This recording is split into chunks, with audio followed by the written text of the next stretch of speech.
कहा जाता है कि बाण से निकला हुआ तीर, बंदूक से निकली हुई गोली और मुंह से निकला हुआ शब्द कभी वापस नहीं आते।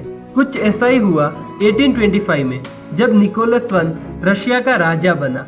तब वह कई दंगे हो रहे थे, तो राजा ने उस दंगे खड़े करने वाले मुखिया को ही फांसी देने का हुक्म दिया। जब राजा के आदमियों ने उस मुजरिम को फांसी के फंदे पे चढ़ाया और उसे फांसी मिलने ही वाली थी कि तभी उसके फंदे की रस्सी टूट गई और वो मुजरिम जमीन पर गिर पड़ा।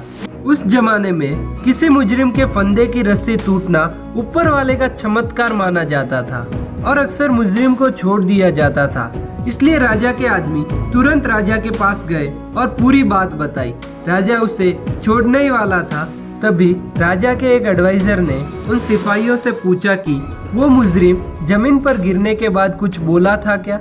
तब सिपाहियों ने कहा कि हाँ, वो बोल रहा था कि राजा एक ढंग की रस्सी नहीं बनवा सकता, राज्य क्या खाक चलाएगा। और उसी वक्त राजा ने उस मुजरिम को सबके सामने बेरहमी से मार दिया। कहने की जरूरत नहीं है कि रस्सी टूटने पर उसने अपना मुंह बंद रखा होता तो उस पर यह नौबत ही नहीं आती।